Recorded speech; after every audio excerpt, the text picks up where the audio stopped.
بسم اللہ الرحمن الرحیم۔ السلام علیکم، آپ دیکھ رہے ہیں الف نیوز اور میں ہوں آپ کے ساتھ ماجد علی۔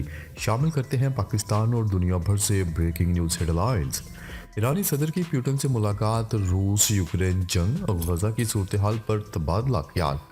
ایرانی صدر ابراہیم رئیسی کی ماسکو میں روسی صدر ولادیمیر پیوٹن سے ملاقات ہوئی، جس میں روس یوکرین جنگ اور غزہ کی صورتحال سمیت دیگر اہم امور پر تبادلہ خیال کیا گیا۔ ملاقات میں ایرانی صدر ابراہیم رئیسی نے کہا ہے کہ اسرائیل غزہ میں فلسطینیوں کی نسل کشی کر رہا ہے۔ غزہ میں اسرائیلی فوج نہتے اور معصوم لوگوں کا قتل عام کر رہی ہے۔ اسرائیلی جارحیت کی شدید الفاظ میں مذمت کرتے ہیں۔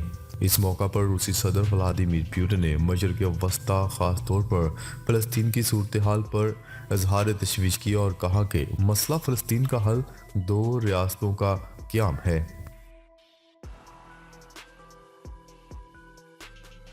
خبر کے اگلے حصے میں بات کرتے ہیں۔ اسرائیل نے امریکہ سمیت متعدد ممالک سے فوجی سازوسامان ملنے کی تصدیق کر دی۔ اسرائیل نے امریکہ سمیت متعدد ممالک سے 10,000 ٹن سے زائد فوجی سازوسامان ملنے کی تصدیق کر دی۔ اسرائیلی وزارت دفاع کی جانب سے جاری بیان میں کہا گیا ہے کہ 7 اکتوبر سے اب تک اسرائیل کو متعدد ممالک سے فوجی سازوسامان سے بھرے 200 کارگو طیارے ملے، جن میں 10,000 ٹن سے زیادہ سازوسامان اسرائیل پہنچایا گیا۔ اس میں ہتھیار، گولہ بارود اور فوجی گاڑیاں شامل ہیں۔ دوسری جانب ایمنسٹی انٹرنیشنل نے دعویٰ کیا ہے کہ 13 اکتوبر کو غزہ پر ہونے والے اسرائیلی حملے میں 43 سویلینز شہید ہوئے۔ اس حملے کے لیے امریکہ میں بنا ویپن گائیڈڈ سسٹم استعمال ہوا۔ ایمنسٹی انٹرنیشنل کے مطابق دیر البالہ میں ملبے کا معائنہ کرنے پر وہاں سے امریکی ساختہ joint direct attack munitions guided system کے پرزے ملے تھے۔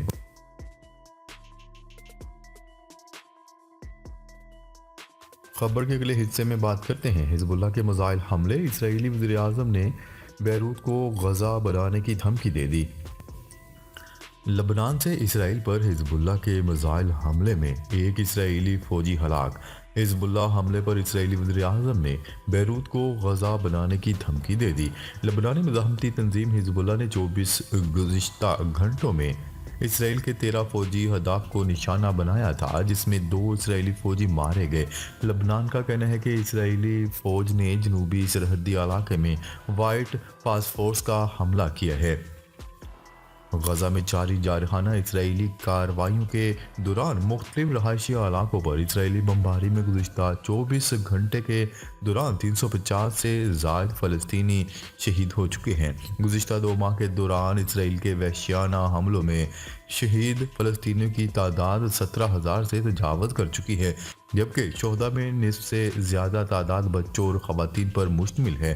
دوسری جانب اسرائیلی فورسز کے خلاف فلسطینی مزاحمتی فورسز کی شدید مزاحمت بھی جاری ہے۔ حماس کے جنگجوؤں نے جوابی کارروائیاں کرتے ہوئے اسرائیلی فوج کے کمانڈ اینڈ کنٹرول سسٹم، ٹینکوں، فوجیوں پر میزائلوں اور مارٹر گولوں سے حملے کر دیے۔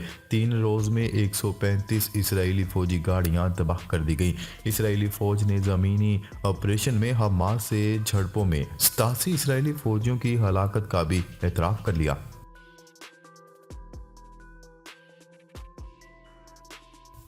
خبر کے اگلے حصے میں بات کرتے ہیں۔ ڈنمارک میں قرآن پاک کی توہین پر قید اور جرمانہ ہوگا، قانون منظور کر لیا گیا۔ ڈنمارک کی پارلیمنٹ نے قرآن مجید سمیت مقدس کتابوں کی سرعام بے حرمتی نظریاتش کرنے کو غیر قانونی قرار دیتے ہوئے سزا کا قانون منظور کر لیا۔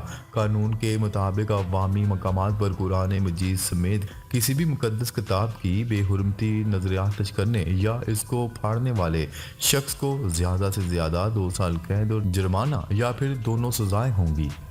ڈنمارک میں کئی بار قرآن پاک کو نظریاتش کرنے کی ناپاک جسارت کی گئی، جس پر مسلم دنیا میں ہونے والے شدید احتجاج کے بعد یورپی ممالک میں قرآن پاک کی بے حرمتی اور اسے نظر آتش کرنے پر پابندی کا قانون منظور کیا گیا۔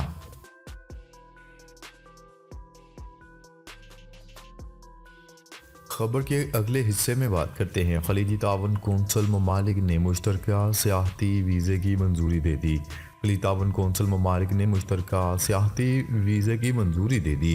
سعودی وزیر سیاحت نے کہا ہے کہ سیاحتی ویزے سے عالمی سطح پر خلیجی ممالک کی پوزیشن مضبوط ہوگی۔ ان کا مزید کہنا تھا کہ مشترکہ ویزے سے خلیجی ممالک کے درمیان رابطے مؤثر انداز میں آگے بڑھیں گے۔ سعودی وزیر سیاحت کا مزید کہنا تھا کہ GCC ممالک کے درمیان سیاحت کے لیے آمد و رفت میں سہولت ہوگی۔ مشترکہ سیاحتی ویزے سے شعبہ سیاحت میں سرمایہ کاری کے نئے مواقع بھی پیدا ہوں گے۔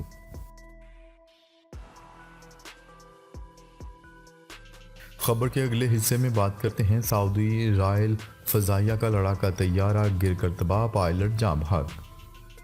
سعودی شاہی فضائیہ کا لڑاکا طیارہ معمول کی تربیتی پرواز کے دوران گر کر تباہ ہو گیا۔ حادثے میں دونوں پائلٹ جاں بحق ہو گئے۔ سعودی خبرساز ایجنسی کی رپورٹ کے مطابق وزارت دفاع کے ترجمان کی جانب سے جاری بیان میں اس بات کی تصدیق کی گئی ہے کہ جمعرات 7 دسمبر کی دوپہر مشرقی ریجن کے شاہ عبدالعزیز زہران ایئر بیس سے معمول کی تربیتی پرواز کے دوران F-15 کو حادثہ پیش آیا، جس کے نتیجے میں عملے کے ارکان جاں بحق ہو گئے۔ بریگیڈیئر المالکی نے مزید کہا کہ متعلقہ تحقیقاتی ٹیم نے حادثے کی وجوہات معلوم کرنے کے لیے کارروائی کا آغاز کر دیا۔ ترجمان کی جانب سے حادثے میں جاں بحق ہونے والوں کے لیے مغفرت اور لاحقین کے لیے صبر و جمیل کی دعا کی ہے۔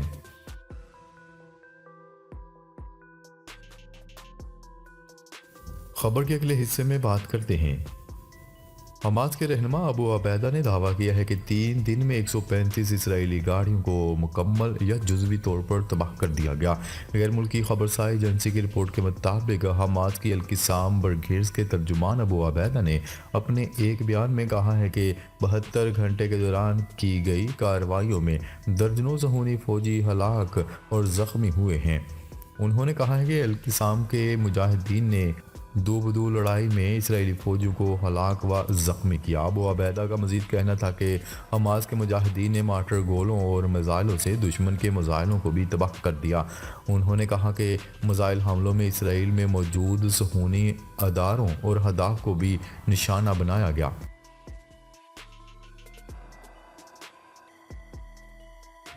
خبر کے اگلے حصے میں بات کرتے ہیں حماس سے جھڑپوں میں میجر سمیت سابق اسرائیلی آرمی چیف کا بیٹا ہلاک۔ حماس سے جھڑپوں میں ہلاک ہونے والے اسرائیلی فوجی گال آئزن کے والد سابقہ اسرائیلی آرمی چیف موجودہ اسرائیل کابینہ میں وزیر کے عہدے پر بھی فائز ہیں۔ خان یونس میں ایک جھڑپ کے دوران ایک اسرائیلی میجر بھی مارا گیا۔ غزہ میں اسرائیلی زمینی کارروائی کے دوران ہلاک ہونے والے اسرائیلی فوجیوں کی تعداد 79 ہو گئی۔ کیا رہے کہ غزہ میں اسرائیلی فوج کے انسانی سوز حملوں کا سلسلہ جاری ہے۔ اسرائیلی حملوں میں گزشتہ 24 گھنٹوں میں مزید 350 سے زائد فلسطینی شہید کر دیے گئے، جبکہ 7 اکتوبر سے اب تک 2 ماہ کے دوران شہید فلسطینیوں کی تعداد 17,000 سے متجاوز ہو چکی ہے۔ شہداء میں نصف سے زیادہ تعداد خواتین اور بچوں پر مشتمل ہے۔ ناظرین، اب تک کے لیے اتنا ہی۔ مزید خبریں لے کر بہت جلد آپ کی خدمت میں حاضر ہوں گے۔ تب تک کے لیے اپنا خیال رکھیے گا۔ اللہ نگہبان۔